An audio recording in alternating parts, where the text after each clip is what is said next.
Bienvenidos a una nueva videolección de microeconomía. Hoy vamos a acabar con las lecciones del tema 2 viendo los impuestos y subvenciones y sus efectos sobre el equilibrio y sobre la eficiencia del mercado. Lo primero que quiero que quede claro es que vamos a hablar siempre de impuestos específicos.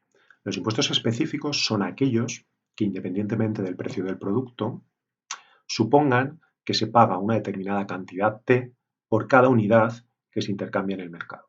Ahora bien, ese impuesto específico lo puede pagar el vendedor, es decir, es la empresa la que paga a Hacienda el impuesto de ese producto, o lo puede pagar el comprador, es decir, es el comprador cuando paga ese producto el que paga a su vez una parte de impuestos. Veamos primero qué pasa cuando el que lo paga es el vendedor. Si el impuesto lo paga el vendedor, los costes de producción de esa empresa aumentarán, ya que independientemente de lo que le hubiera costado antes, ahora le tenéis que añadir ese impuesto T que le tiene que pagar Hacienda. El hecho de que suban los costes, ya vimos en vídeos anteriores, que hace que nuestra oferta se desplace hacia la izquierda o hacia arriba, es decir, se reduzca la oferta, porque le cuesta producir más que lo que le costaba producir antes. Luego necesitará cobrar un precio más alto para vender las mismas unidades que antes. Como la demanda no se ha movido, esta reducción de la oferta hace que la cantidad de intercambio sea menor. En lugar de I sub 1, ahora intercambiaremos I sub 2 unidades. Esta reducción de la cantidad de equilibrio tendrá unas consecuencias similares a la reducción en la cantidad de equilibrio que hemos visto en vídeos anteriores con los controles de precios, es decir, generará una pérdida de eficiencia. Veamos por qué.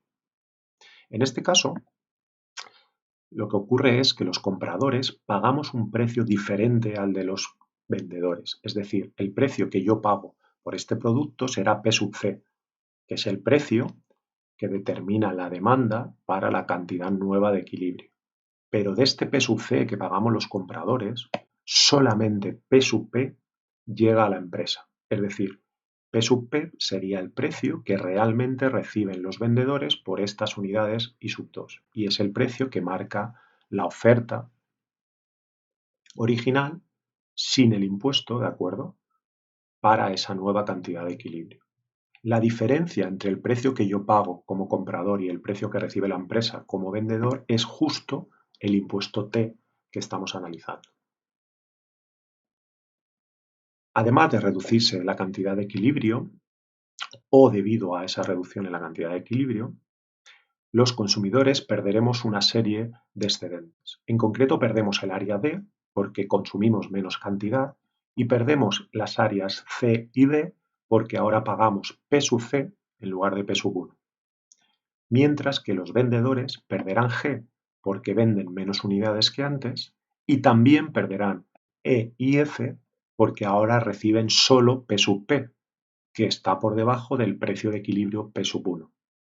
Fijaros que los compradores hemos perdido, en concreto B, C y D, y los vendedores han perdido, en concreto E, F y G. Ambos excedentes son menores ahora con el impuesto que antes del impuesto. Sin embargo, en esta situación de impuestos, alguien sale ganando. Hemos reducido el excedente del consumidor y del productor, pero el gobierno recauda una cantidad de impuestos, que es exactamente el área del rectángulo que tenéis en la gráfica.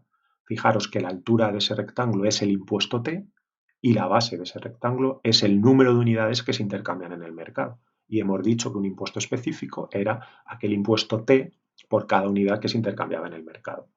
La diferencia entre lo que hemos perdido los consumidores y productores y lo que ha ganado el Estado, que también es un agente de esta economía, es lo que llamamos la pérdida de eficiencia de un impuesto. Y será otra vez las áreas D y G, es decir, el triángulo entre la oferta y la demanda, entre la cantidad de equilibrio nueva I sub 2 y la cantidad de equilibrio antes del impuesto I sub 1, parecido a lo que teníais en los controles de precios. Es el caso, por ejemplo, de los impuestos sobre el tabaco o de los impuestos sobre el alcohol, ya que en ambos casos se trata de impuestos específicos que paga la empresa o vendedor. ¿Qué sucedería cuando el impuesto específico, en lugar de pagarlo el vendedor, lo paga el comprador? En este caso, ya no afectaría a los costes de la empresa y, por lo tanto, la oferta ya no se movería.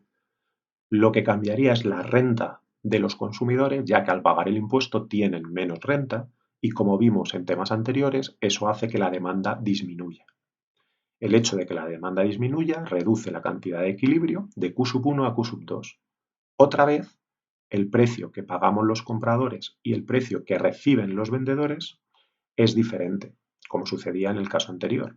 Y justo la diferencia entre ambos precios será el impuesto que paga el comprador.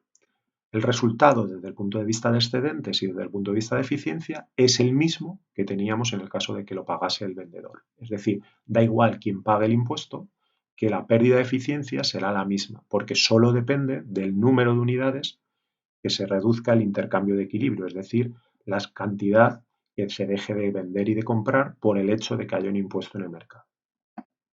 Es el caso, por ejemplo, de los impuestos del IVA. Impuesto del valor añadido es un impuesto específico que pagamos los consumidores y por lo tanto su análisis será similar al que os acabo de hacer en este vídeo. Ojo de nuevo porque la elasticidad es fundamental. Fijaros en estos dos casos, en ambos casos el impuesto es exactamente el mismo. En la izquierda tenéis el caso de un mercado donde la demanda es rígida y en la derecha tenéis el caso contrario, donde la oferta es rígida. Fijaros que la reducción en la cantidad va a ser la misma, el impuesto va a ser el mismo, la recaudación va a ser el mismo, es decir, el área del rectángulo va a ser la misma, pero las pérdidas en el excedente del consumidor y del productor, es decir, cómo recae ese impuesto en compradores y vendedores, dependerá de si estáis en la izquierda, donde el consumidor pierde mucho más que el productor, o en la derecha, donde el consumidor pierde menos que el productor. En conclusión, perderá siempre o recaerá mayor parte del impuesto en aquella parte del mercado que sea más rígida o inelástica. En la izquierda eran los consumidores y por eso recaía mayor peso del impuesto sobre ellos, y en la derecha eran los vendedores y por eso recaía mayor pérdida del impuesto sobre ellos. Ojo que estamos hablando del peso de la pérdida de eficiencia del impuesto, no de quién paga el impuesto, que eso lo único que hace es que se mueva o bien la demanda o bien la oferta.